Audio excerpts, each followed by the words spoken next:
Hi all, അസ്സലാമു അലൈക്കും. Welcome back to our channel. എന്തൊക്കെ എല്ലാവരും വിശേഷം? എല്ലാവരും സുഖമായിരിക്കണില്ലേ? അപ്പോൾ ഇന്നത്തെ കുറച്ച് വിശേഷങ്ങളൊക്കെ ആയിട്ടാണ് വന്നിട്ടുള്ളത്. ഞങ്ങളിപ്പോൾ ഇതാ ഹോസ്പിറ്റലിൽ പോവാണ് കേട്ടോ. ഒന്ന് ഗൈനക്കോളജി ഡോക്ടറിനെ കാണാൻ വേണ്ടിയിട്ട് പോകുന്നതാണ്. അപ്പോൾ നാളെ ചെസ്റ്റ് പെയിനും കാര്യങ്ങളൊക്കെ വന്നിട്ടുണ്ടായിരുന്നല്ലേ, അപ്പോൾ ഒന്ന് ഗൈനക്കോളജി ഡോക്ടറിനെ കാണാൻ, ഒന്ന് സ്കാൻ ചെയ്യാമെന്നൊക്കെ കരുതിയിട്ട് അങ്ങനെ പോകുന്നതാണ് കേട്ടോ. അപ്പോൾ ഏതായാലും നമ്മളിവിടെ അടുത്തുള്ള ഹോസ്പിറ്റലിൽ തന്നെയാണ് കേട്ടോ പോകുന്നത്. അതായത് നമ്മളെ ഫ്ലാറ്റിന് തൊട്ടടുത്തുള്ളൊരു ഹോസ്പിറ്റൽ തന്നെയാണ്.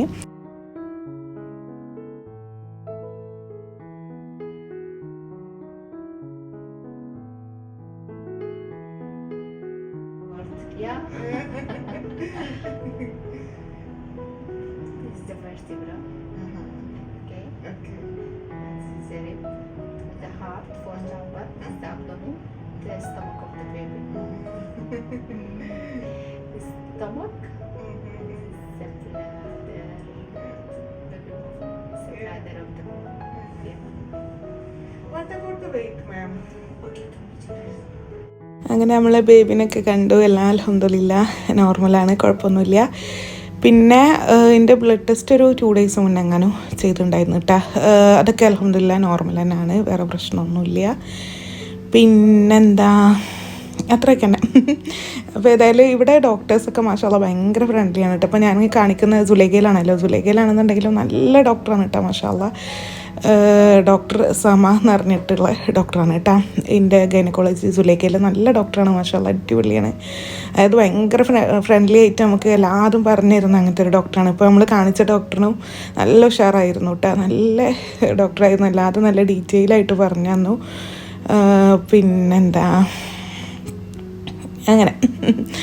അങ്ങനെ കുറേ നേരം നമ്മൾക്ക് ബേബിനെ കാണിച്ചു തരും, ഡീറ്റെയിൽസും കാര്യങ്ങളൊക്കെ പറഞ്ഞു തരും. അങ്ങനെ നല്ല ഉഷാറാണ് കേട്ടോ നമുക്കിവിടെ കൺസൾട്ട് ചെയ്യാനും എല്ലാ കൺസൾട്ടേഷനും നല്ല ഉഷാറായിരുന്നു കേട്ടോ. അതുവരെ അൽഹംദുലില്ലാഹ് എല്ലാവരും നല്ല സന്തോഷത്തിലായിരുന്നു. അപ്പം ഞാൻ ആ സന്തോഷത്തിൽ നിങ്ങളോട് ഓരോന്നൊക്കെ ഇങ്ങനെ പറഞ്ഞിട്ടുണ്ടായിരുന്നു, പക്ഷേ അതിൻ്റെ വോയിസ് ക്ലിയർ ഉണ്ടായിരുന്നില്ല. അതുകൊണ്ടാണ് പിന്നെ ഞാൻ ആ വോയിസ് മാറ്റിയിട്ടുണ്ടായിരുന്നു കേട്ടോ.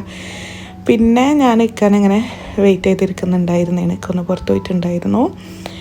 അങ്ങനെയൊക്കെ. പിന്നെന്താ, ഇവിടെ ഇപ്പോൾ നല്ലോണം ചൂട് കുറഞ്ഞിട്ടുണ്ട് കേട്ടോ, അൽഹംദുലില്ലാഹ് നല്ലോണം ചൂട് കുറഞ്ഞിട്ടുണ്ട്. പിന്നെ നമുക്ക് പ്രഗ്നൻസിയിലൊരു ഭയങ്കര ഒരു ചൂടായിരിക്കുമല്ലോ, അപ്പോൾ അങ്ങനത്തെ ചൂട് ചില സമയങ്ങളിൽ എനിക്ക് ഉണ്ടാവാറുണ്ട്. അല്ലാണ്ടുള്ള ഭയങ്കരമായിട്ടുള്ള ചൂടൊക്കെ മാറിയിട്ടാ. ഇപ്പൊക്കെ പറയുന്നുണ്ട് ചൂടൊക്കെ നല്ലോണം മാറിയിട്ടുണ്ട് എന്നുള്ളത്. അപ്പോൾ ഏതായാലും അങ്ങനെയൊക്കെ. പിന്നെ ഞങ്ങൾ വീട്ടിലെത്തി ഭക്ഷണം കഴിക്കാൻ വേണ്ടി പോവുകയാണ്. അപ്പോൾ ചോറും കറിയൊക്കെ ഉണ്ടാക്കി വെച്ചിട്ട് പോയിട്ടുണ്ടായിരുന്നേന് കേട്ടോ. വന്നതിന് ശേഷം പിന്നെ ഞങ്ങൾ വെണ്ടയ്ക്ക ഒന്ന് ഉപ്പേരി ഉണ്ടാക്കി. പിന്നെ മീൻ ഞാൻ മസാല ആക്കി വെച്ച് പോയിട്ടുണ്ടായിരുന്നതാണ്, അതൊന്ന് പൊരിച്ചെടുക്കുകയും ചെയ്തു. അപ്പോൾ ഏതായാലും ഭക്ഷണം കഴിക്കലൊക്കെ കഴിഞ്ഞതിന് ശേഷം പിന്നെ ഞാനിതാ ഒന്ന് വെയിൽ കൊള്ളുകയാണ് കേട്ടോ. അപ്പോൾ വെയിൽ കൊള്ളുന്നത് നല്ലതാണ് കേട്ടോ. ഞാൻ ഇതുവരെ ഈ ചൂടായ കാരണം വിൻഡോ ഒക്കെ അങ്ങോട്ട് എത്രയോ ബ്ലാങ്കറ്റൊക്കെ ഇട്ടിട്ടായിരുന്നു ഞാൻ വിൻഡോ ക്ലോസ് ആക്കി വെച്ചിട്ടുണ്ടായിരുന്നു കേട്ടോ. കാരണം ആ വിൻഡോക്ക് വെയിലടിച്ചിട്ട് അതിൻ്റെ ചൂട് റൂമിലേക്ക് ഇങ്ങനെ വന്നിട്ടേ അത്രയും ചൂടായിരുന്നു കേട്ടോ. ഇപ്പോൾ പിന്നെ തണുപ്പായതിനു ശേഷം അതൊക്കെ ഒഴിവാക്കിയപ്പോൾ വെയിലിങ്ങനെ കൊള്ളുന്നുണ്ട്. അപ്പോൾ ഏതായാലും എന്താ പറയുക, വെയിൽ കൊള്ളുന്നത് നല്ലതാണ് കേട്ടോ. നമ്മൾ ആഫ്റ്റർ ഡെലിവറി ബേബിക്ക് യെല്ലോ വരാണ്ടിരിക്കാൻ വെയിൽ കൊള്ളണം. പിന്നെന്താ, അങ്ങനെയൊക്കെ. പിന്നെ കുറേ പേര് കുറേ ഡൗട്ട്സും കാര്യങ്ങളൊക്കെ ചോദിക്കുന്നുണ്ട്. പിന്നെ എന്നാ ഡെലിവറി ഡേറ്റ് പറഞ്ഞിട്ടുള്ളതെന്നൊക്കെ. അപ്പോൾ എൻ്റെ കേസിൽ ഞാൻ പറഞ്ഞിട്ടുണ്ടായിരുന്നല്ലോ നിങ്ങളോട്, എനിക്ക് ഡെലിവറി ഡേറ്റ് അവർ പറഞ്ഞിട്ടില്ല, അതുവരെ പറഞ്ഞിട്ടില്ല. അവർ പറഞ്ഞിട്ടുള്ള എപ്പോഴാണോ ഒരു എമർജൻസി ആയിട്ട് നമുക്ക് സെക്ഷൻ ചെയ്യേണ്ടി വരുന്നത് അപ്പോൾ സിസേറിയൻ ചെയ്യാമെന്നുള്ളൊരു രീതിയിലാണ് ഇതുവരെ പറഞ്ഞിട്ടുള്ളത്. ഇനിയിപ്പോൾ ഗ്രോത്ത് സ്കാൻ കഴിഞ്ഞിട്ട് എന്താ പറയാമെന്നറിയില്ല, ഡേറ്റോ കാര്യങ്ങളൊക്കെ ഒരു ഫിക്സ്ഡ് ആയിട്ട് എന്തെങ്കിലും പറയുമോ എന്നുള്ളത് എനിക്കറിയില്ല. ഇൻഷാ അല്ലാഹ് നമുക്ക് നോക്കാം.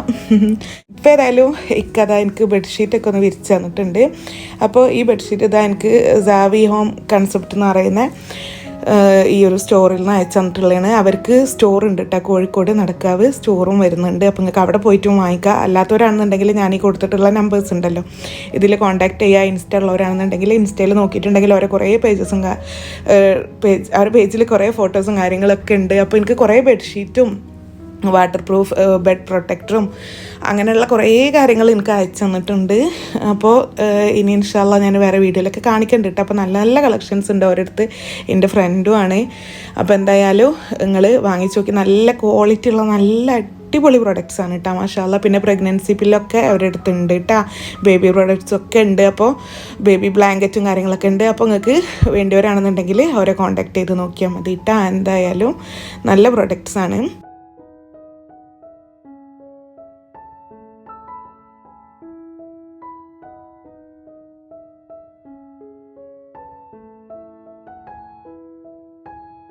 പിന്നെ ഇപ്പോൾ ഇതാ മഗ്രിബ് ആവാറായിട്ടുണ്ട് കേട്ടോ. അപ്പോൾ ഈ സമയത്ത് നല്ല ഭംഗിയുള്ളൊരു വ്യൂ ഉണ്ടായിരുന്നു കേട്ടോ. ആദ്യം നമുക്ക് ആ ഒരു ഇങ്ങോട്ട് റൈറ്റ് സൈഡിലേക്ക് വന്നാൽ ആ ഒരു മലകളുടെ സൈഡിലായിട്ട് നമുക്ക് ഈ ഒരു ഇത് സൺസെറ്റ് കാണാൻ പറ്റുന്നുണ്ടായിരുന്നു കേട്ടോ. ഇപ്പോൾ ഇങ്ങോട്ട് ആയിട്ടുണ്ട് കേട്ടോ. അതുകൊണ്ട് ആ ഒരു അസ്തമിക്കുന്നത് നമുക്ക് അങ്ങനെ ക്ലിയർ ആയിട്ട് കാണാൻ പറ്റുന്നുണ്ടായിരുന്നില്ല. പക്ഷെ നല്ലൊരു വ്യൂ ആയിരുന്നു കേട്ടോ മാഷാ അല്ലാ. നല്ല രസമുണ്ടായിരുന്നു. നല്ലൊരു എന്തോ ഒരു പ്രത്യേക വ്യൂ ആയിരുന്നു. നല്ല ഭംഗിയുണ്ടായിരുന്നു മാഷാ അല്ലാ. പിന്നെ ഞാൻ മഗ്രിബൊക്കെ കഴിഞ്ഞതിന് ശേഷം കുറച്ചു ഈത്തപ്പഴമായിട്ട് നട്ട്സൊക്കെ ഇട്ടൊരു സംഭവം ഉണ്ടാക്കാൻ വേണ്ടി പോവുകയാണ്. നട്ട്സൊക്കെ വറുത്ത് വെച്ചിട്ടുണ്ട്, അതായത് കാഷ്യൂ, ബദാം, വാൾനട്ട് അങ്ങനെയൊക്കെ. പിന്നെ കുറച്ച് പിസ്ത എടുത്തിട്ട് ഇതൊന്ന് ഷെല്ല് കളഞ്ഞെടുക്കണം. അപ്പോൾ ഏതായാലും ഞാനിപ്പോൾ ഇതാ അവിടെ അങ്ങനെ മാറ്റിയെടുക്കുന്നുണ്ട്. ഇടയ്ക്ക് ഞാൻ കഴിക്കുന്നുണ്ട് ഇങ്ങനെ. ഇപ്പോൾ ഏതായാലും ഇനി ഇതെല്ലാം കൂടെ ഒന്ന് വറുത്ത് പൊടിച്ചെടുക്കണം. വറുത്തെടുത്തതാണ്, ഓൾറെഡി പൊടിച്ചെടുത്തിട്ടുണ്ട്. ഇനി നമ്മൾ കുരു എടുത്ത് മാറ്റി വെച്ചിട്ടുള്ള ഈത്തപ്പഴം ഉണ്ടല്ലോ, കുരു കളഞ്ഞ ഈത്തപ്പഴമാണ് ഇത്. ഞാൻ ഇതിലേക്ക് ഇട്ട് കൊടുക്കുന്നുണ്ട്. അപ്പോൾ നല്ല ഈത്തപ്പഴമാണ് കേട്ടോ. എനിക്ക് എൻ്റെ അറബി ഫ്രണ്ട് കൊണ്ടുവന്ന് തന്നിട്ടുണ്ടായിരുന്നേന്. അപ്പോൾ ഇതെല്ലാം ഞാനിപ്പോൾ ഇതാ ഒക്കെ എല്ലാം കൂടെ നല്ലപോലെ കുഴച്ച് മിക്സ് ചെയ്ത് ഇങ്ങനെ ചെറിയ ചെറിയ ബോൾസാക്കി എടുത്തിട്ടുണ്ട്. ഇപ്പോൾ ഇത് ദിവസം ഒരെണ്ണോ രണ്ടെണ്ണോ വെച്ച് കഴിക്കുകയാണെന്നുണ്ടെങ്കിൽ നല്ലതാണ് കേട്ടോ. അപ്പോൾ ഏതായാലും ഞാനതൊക്കെ എടുത്ത് മാറ്റി വെച്ചിട്ടുണ്ട്. പിന്നെ ഇങ്ങ് വന്ന് നോക്കിയപ്പോൾ മാഷാല്ലാ നല്ല ഭംഗിയുണ്ടായിരുന്നു കേട്ടോ. കുറേ ലൈറ്റ്സും കാര്യങ്ങളൊക്കെ ആയിട്ട് ഇത് നാഷണൽ ഡേ ഒക്കെ അവർ വെച്ചിട്ടുണ്ടായിരുന്നേന്ന് കേട്ടോ. എപ്പോഴും ഉണ്ട് മാഷാല്ലാ, നല്ല ഭംഗിയുണ്ട്. അപ്പോൾ കുറച്ച് നേരം അതൊക്കെ നോക്കി നിന്നു. പിന്നെ ഇങ്ങനെ കുറച്ച് വ്യൂസൊക്കെ കണ്ടു നിന്നു. അപ്പോൾ ആ ഏരിയയിലൊക്കെ ഇപ്പോൾ കുറേ എന്തൊക്കെയോ കുറേ സംഭവങ്ങളൊക്കെ വന്നിട്ടുണ്ട് കേട്ടോ. അപ്പോൾ അതൊക്കെ ഇങ്ങനെ ഞാൻ നോക്കുകയായിരുന്നു. പിന്നൊക്കെ പെട്ടെന്ന് ബിരിയാണി കഴിക്കാൻ വേണ്ടി കൊതിയായിട്ടാ. എനിക്കറിയാലോ ആദ്യത്തെ 7 മാസം എനിക്ക് ബിരിയാണി ഇഷ്ടമല്ലായിരുന്നു എന്നുള്ളത്. ഭയങ്കര ബിരിയാണി ഭ്രാന്തത്തി ആയിരുന്നു കേട്ടോ ഞാൻ. പിന്നെ എനിക്ക് ഇഷ്ടമല്ലാണ്ടായിട്ടുണ്ടായിരുന്നു. ഇപ്പം എനിക്ക് ഭയങ്കര ഇഷ്ടമാണ് കേട്ടോ വീണ്ടും. അപ്പോൾ ഞാനിതാ ട്രെൻഡിയോളിൽ നിന്ന് വാങ്ങിച്ചിട്ടുള്ള ഈ ഒരു പാത്രത്തിലാണ് കേട്ടോ ഉണ്ടാക്കാൻ വേണ്ടി പോണേ. അപ്പോൾ നല്ല അടിപൊളി പാത്രമാണ്, എനിക്കറിയാലോ. അപ്പോൾ കുറച്ചായി ഇത് വാങ്ങിച്ചിട്ട്. അപ്പോൾ ഞാൻ കുറച്ച് ടൈമൊക്കെ അത് യൂസ് ചെയ്തു. നല്ല പാത്രമാണ്. ഇതിൻ്റെ ലിഡൊക്കെ കണ്ടില്ല നിങ്ങൾ, നല്ല വൃത്തിയാക്കിയിട്ട് ഇങ്ങനെ നമുക്ക് ഉപയോഗിക്കാൻ പറ്റും. ആ സ്റ്റീലൊന്നും ഇല്ലാത്തതുകൊണ്ട് നല്ല വൃത്തിയിൽ കച്ചറൊന്നും പിടിക്കാണ്ട് നല്ല വൃത്തിയുള്ള പാത്രമാക്കിയിട്ട് ഇങ്ങനെ കൊണ്ടെടുക്കാം. പിന്നെന്താ, അപ്പോൾ ഏതായാലും ബിരിയാണിക്ക് വേണ്ടിയിട്ടുള്ള ഉള്ളിയൊക്കെ ഒന്ന് ക്ലീൻ ആക്കി എടുക്കാൻ വേണ്ടിയിട്ട് പോവുകയാണ്. അപ്പോൾ ആ പാത്രം നിങ്ങൾക്ക് വാങ്ങിക്കണം എന്നുണ്ടെങ്കിൽ ലിങ്ക് ഞാൻ ഫസ്റ്റ് കമൻ്റായിട്ട് പിൻ ചെയ്ത് വെച്ചിട്ടുണ്ട് കേട്ടോ. അപ്പോൾ നിങ്ങൾ നോക്കിയാൽ മതി. അപ്പോൾ അവിടെ പാത്രം മാത്രമല്ല, അബായകളും ഡ്രസ്സുകളും ചെരുപ്പും ബാഗും എല്ലാതും വാങ്ങിക്കാൻ വേണ്ടി കിട്ടും കേട്ടോ. അതും നല്ല ഡിസ്കൗണ്ടിൽ കിട്ടുന്നുണ്ട്. എൻ്റെ ഡിസ്കൗണ്ട് കോഡും ഞാൻ താഴെ കൊടുക്കാം കേട്ടോ. അപ്പോൾ നിങ്ങൾ കയറി നോക്കിയാൽ മതി. അപ്പോൾ ആ ലിങ്ക് വഴി കയറി എൻ്റെ ഡിസ്കൗണ്ട് കോഡൊക്കെ യൂസ് ചെയ്യണമെങ്കിൽ നിങ്ങൾക്ക് നല്ല ഡിസ്കൗണ്ട് കിട്ടും കേട്ടോ. പിന്നെന്താ, അപ്പോൾ പാത്രങ്ങളൊക്കെ ഈ പാത്രം മാത്രമൊന്നുമില്ല കേട്ടോ, കുറേ കളക്ഷൻസ് ഉണ്ട് കേട്ടോ. നല്ല നല്ല അടിപൊളി പാത്രങ്ങളുണ്ട്. നല്ല വെറൈറ്റി ആയിട്ട് നല്ല ഭംഗിയുള്ള കുറേ പാത്രങ്ങളുണ്ട്. അപ്പോൾ ഏതായാലും ഞാനിപ്പോൾ ഇതാ ഇവിടെ ഉള്ളിയൊക്കെ ക്ലീനാക്കി എടുത്ത് വെക്കുന്നുണ്ട്. ഇത് വലിയൊരു ഐറ്റം ഉള്ളിയാണ് കേട്ടോ. നമ്മളെ ഇന്ത്യൻ ഉള്ളിയല്ല, വേറെയാണ്. നമ്മൾ ഒരു ബിരിയാണിക്കൊരു നാടൻ ബിരിയാണി ടേസ്റ്റ് കിട്ടണമെന്നുണ്ടെങ്കിൽ നമ്മളെ ഇന്ത്യൻ്റെ ഉള്ളിയും ഇന്ത്യൻ്റെ ഇഞ്ചി വെളുത്തുള്ളിയും ഒക്കെ ഉപയോഗിക്കണം, എന്നാലാണ് ആ ഒരു കറക്റ്റ് ടേസ്റ്റ് കിട്ടുക കേട്ടോ. പിന്നെ ഇപ്പോൾ നമുക്ക് പെട്ടെന്നൊക്കെ പുതിയായാലും ഉള്ളത് വെച്ച് അങ്ങോട്ട് ഉണ്ടാക്കുക. അല്ലാണ്ട് നമ്മൾ ബിരിയാണി ഉണ്ടാക്കാൻ വേണ്ടി പ്ലാൻ ചെയ്യൂലേ, അപ്പോൾ പിന്നെ ഞങ്ങൾ പോയിട്ട് ഈ പറഞ്ഞ പോലെ ഇന്ത്യൻ്റെ ഉള്ളിയും ഇഞ്ചും വെളുത്തുള്ളിയും അങ്ങനെയൊക്കെ വാങ്ങിക്കും, പ്ലാൻ ചെയ്ത് ഉണ്ടാക്കുകയാണെന്നുണ്ടെങ്കിൽ. അല്ല പ്ലാൻ ചെയ്യാണ്ട് അങ്ങോട്ട് പെട്ടെന്ന് ബിരിയാണി പുതിയ വരികയാണെങ്കിൽ ഇതേപോലെ ഉള്ളത് വെച്ചിട്ട് അങ്ങോട്ട് ഉണ്ടാക്കുക. അപ്പോൾ എന്താ അങ്ങനെയൊക്കെ. അപ്പോൾ ഏതായാലും ഞാനിപ്പോൾ ഇതാ ഉള്ളിയൊക്കെ നല്ലപോലെ കഴുകി വൃത്തിയാക്കി എടുക്കുന്നുണ്ട്. പിന്നെ ഈ വെള്ളം നല്ല കുറച്ച് വെള്ളമുള്ളൂ കേട്ടോ. അതിങ്ങനെ പ്രഷറിൽ വരുന്നതുകൊണ്ടാണ് കുറേ തോനെ വരുന്നുണ്ടെന്ന് തോന്നുന്നത്. പിന്നെ ഞാൻ ഏതായാലും ഉള്ളിയൊക്കെ അരിഞ്ഞെടുക്കട്ടെ.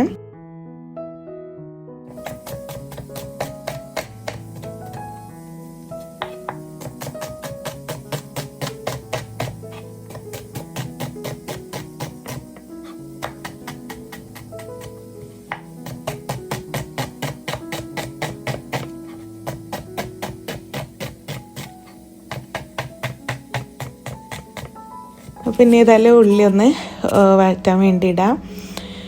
ഇപ്പോൾ ഇതാ നമ്മളെ പാത്രം കണ്ടില്ല നിങ്ങൾ, അങ്ങനെ ഒരു കേടും വരുന്നില്ല കേട്ടോ. മാഷാഅല്ലാഹ് നല്ല രസമുണ്ട് കേട്ടോ, നല്ല പാത്രമാണ്, കാണാനും ഭംഗിയുണ്ട്, ഉപയോഗിക്കാനും നല്ലതാണ്. പിന്നെന്താ, അപ്പോൾ ഇത് നമ്മൾ വീഡിയോ കണ്ടിട്ട് വാങ്ങിച്ചിട്ട് കുറേ പേര് എനിക്ക് മെസ്സേജ് ചെയ്തിട്ടുണ്ടായിരുന്നു കേട്ടോ. അപ്പോൾ കുറേ റിവ്യൂസൊന്നും ഞാൻ ഇടാത്തത് അവരുടെ ഒരു പ്രൈവസി വിചാരിച്ചിട്ടാണ്. ചില റിവ്യൂസൊക്കെ ഞാൻ ഇങ്ങനെ ഹൈഡാക്കിയിട്ട് ഇടുന്നുണ്ട് കേട്ടോ. അപ്പോൾ എന്താണ്, നല്ല പാത്രങ്ങളാണ് കേട്ടോ. വാങ്ങിച്ചവരൊക്കെ എന്നോട് അഭിപ്രായം പറഞ്ഞിട്ടുള്ളത് നല്ലതാണെന്നാണ്. അപ്പോൾ നിങ്ങൾക്ക് വിശ്വസിച്ച് വാങ്ങിക്കാം. അപ്പോൾ GCCയിൽ എല്ലായിടത്തും കിട്ടുന്നുണ്ട് കേട്ടോ. പിന്നെ നാട്ടിലൊക്കെ ഉള്ളവരാണെന്നുണ്ടെങ്കിൽ ഇവിടെ ഹസ്ബൻഡോ ഫാമിലിയോ ആരെങ്കിലുമൊക്കെ ഉണ്ടെങ്കിൽ നിങ്ങൾ പറഞ്ഞാൽ മതി. അപ്പോൾ അവർക്ക് വാങ്ങിച്ചിട്ട് കൊണ്ടുവന്ന് തരാമല്ലോ, അവർക്ക് പൈസ കൊടുത്താൽ മതിയല്ലോ. പിന്നെ ഇതാ ഞാൻ ഉള്ളിയൊക്കെ ഒന്ന് ഇങ്ങനെ ഇളക്കി കൊടുത്തിട്ട് ആവശ്യത്തിന് ഉപ്പൊക്കെ ഇട്ട് കൊടുത്ത് ഇനി ഇത് മൂടി വെച്ച് വേവിക്കുക. നല്ല ദമ്മായിട്ട് അങ്ങോട്ട് വെന്ത് കിട്ടും കേട്ടോ. അങ്ങനെ മൂടി അങ്ങോട്ട് വെച്ചിട്ടുണ്ടെങ്കിൽ പെട്ടെന്ന് തന്നെ വെന്ത് കിട്ടുന്നുണ്ട്. പിന്നെ ഞാനിതാ കുറച്ച് ഇഞ്ചും വെളുത്തുള്ളിയും പേസ്റ്റ് ഇട്ട് കൊടുത്തിട്ടുണ്ട്. അതിനുശേഷം ഇതിലേക്ക് ഇനി പച്ചമുളക് ഒന്ന് ചേർത്തി കൊടുക്കണം.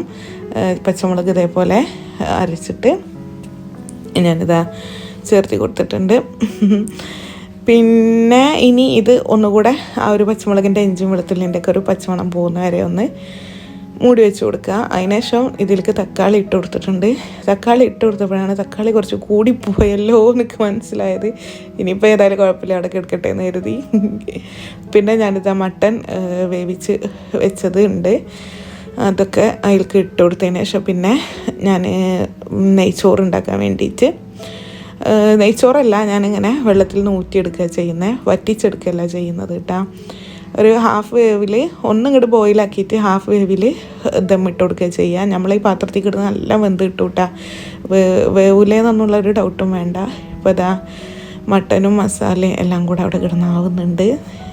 പിന്നെ അടി പിടിക്കുന്നുണ്ടോ എന്നൊക്കെ കുറേ പേര് ഡൗട്ട് വെച്ചിട്ടുണ്ടെങ്കിൽ ഞങ്ങൾ ഒന്നും ആവുന്നില്ല കേട്ടോ, അടി പിടിക്കുക ഒന്നും ചെയ്യുന്നില്ല.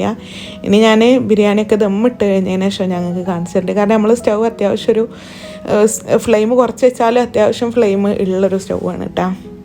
ഇപ്പോൾ ഏതായാലും ഞാൻ ദമ്മാക്കി കൊടുക്കുന്നുണ്ട്. ഇപ്പോൾ കണ്ടില്ല നിങ്ങൾ, ഹാഫ് വേവിലാണ് കേട്ടോ ഞാൻ റൈസ് ഇട്ടിട്ടുള്ളത്. അതിന് ശേഷം നമുക്ക് കുറച്ച് നെയ്യും കുറച്ച് അതും ഇതൊക്കെ ഒന്ന് ഇട്ട് കൊടുത്തിട്ട് പിന്നെ ഇങ്ങനെ മൂടി വെക്കുകയാണ്. ഒന്നും വേണ്ട കേട്ടോ, വെയിറ്റ് വെച്ച് കൊടുക്കുക ഒന്നും ചെയ്യേണ്ട ആവശ്യമില്ല, ജസ്റ്റ് അങ്ങോട്ട് മൂടി വെച്ച് കൊടുത്താൽ മതി. നല്ലോണം വെന്ത് ദമ്മായി കിട്ടും. ഞാൻ 10 മിനിറ്റ് ചെറിയ ഫ്ലെയിമിൽ വെച്ചിട്ടുണ്ടായിരുന്നു കേട്ടോ. കാരണം ഹാഫ് വേവ് ആയതുകൊണ്ട് ഞാനൊരു 10 മിനിറ്റ് അങ്ങനെ വെച്ചിട്ടുണ്ടായിരുന്നതാണ്. പിന്നെ ഇതാ കണ്ടില്ലെങ്കിൽ റൈസൊക്കെ നല്ലപോലെ വെന്തിട്ടുണ്ട്. ഇനിയിപ്പോൾ ഹാഫ് വേവിൽ എടുത്തില്ലാന്നുണ്ടെങ്കിലും നല്ലപോലെ വെന്ത് കിട്ടും കേട്ടോ. അപ്പോൾ നല്ലോണം വേവിച്ചെടുക്കണവരാണെന്നുണ്ടെങ്കിൽ ഫ്ലെയിം കുറച്ച് നേരം ഓണാക്കി വെച്ചാൽ മതി. അപ്പോൾ ഇത്രയും നല്ല അടിപൊളി പാത്രമാണ് കേട്ടോ. അപ്പോൾ താഴെ പിടിക്കുന്നുണ്ടോയെന്നൊക്കെ ചിലർ ചോദിക്കുന്നുണ്ടായിരുന്നില്ല, അത് ഞാൻ ഇനി കാണിച്ചു തരാം കേട്ടോ നിങ്ങൾക്ക്. ഇതൊക്കെ ഞാനും ഇളക്കിയിട്ടൊന്നുമില്ല കേട്ടോ, ഞാൻ ഇപ്പോൾ നിങ്ങൾക്ക് കാണിച്ചു തരാൻ വേണ്ടിയിട്ട് അടിയിൽ നിന്ന് ഇങ്ങോട്ട് മറിച്ചെടുക്കുകയാണ് കേട്ടോ. കണ്ട ഒന്നും ആയിട്ടില്ല കേട്ടോ, എൻ്റെ മസാല ഒക്കെ കണ്ടില്ല അടിയിൽ തന്നെ ഉണ്ട്, ഒന്നും ആയിട്ടില്ല, അടി പിടിക്കുക ഒന്നും ചെയ്തിട്ടില്ല. ഞാൻ പറഞ്ഞല്ലോ ഒരു അത്യാവശ്യം ഫ്ലെയിമാണ് നമ്മൾ സ്റ്റൗവിൽ നിന്ന് വരുന്നത്, എന്നിട്ടും അടി പിടിക്കുക ഒന്നും ആയിട്ടില്ല. അപ്പോൾ നല്ല ടേസ്റ്റുള്ള ബിരിയാണി നമുക്കിതിൽ ഉണ്ടാക്കിയെടുക്കാൻ പറ്റും. പക്ഷേ ഞാനിട്ട തക്കാളിയൊക്കെ കൂടിപ്പോയതുകൊണ്ട് എന്തോ ഒരു തക്കാളിക്കുത്തൊക്കെ ഉള്ളൊരു ബിരിയാണി ആയിപ്പോയി എൻ്റെത്. പക്ഷേ ഇതിൽ നമ്മൾ മുന്നേ ഉണ്ടാക്കിയ ബിരിയാണിയൊക്കെ നല്ല ടേസ്റ്റായിരുന്നു. ഇനിയിപ്പോൾ ആക്രാന്തം കൊണ്ട് ഞാൻ കുറച്ച് അതിൽ തന്നെ എടുത്ത് കഴിക്കുന്നുണ്ട്. അങ്ങനെയൊക്കെ. അപ്പോൾ ഏതായാലും എന്താ ഇന്നത്തെ വിശേഷങ്ങളിപ്പോൾ ഇത്രയൊക്കെ തന്നെയുള്ളൂ. വീഡിയോ ഇഷ്ടമായിരുന്നുണ്ടെങ്കിൽ നിങ്ങൾ താഴെ കമൻ്റൊക്കെ ചെയ്യുക, നിങ്ങളെ പ്രാർത്ഥനയിൽ ഉൾപ്പെടുത്തുക. നിങ്ങളെല്ലാവരും ഞങ്ങളെ പ്രാർത്ഥനയിലും ഉണ്ടാവും. അപ്പോൾ ഏതായാലും ഇൻഷാ അല്ലാഹ് ഇനി അടുത്ത വീഡിയോ ആയിട്ട് വരണ്ട കേട്ടോ. അതുവരെ എല്ലാവർക്കും ടേക്ക് കെയർ ആൻഡ് ബൈ.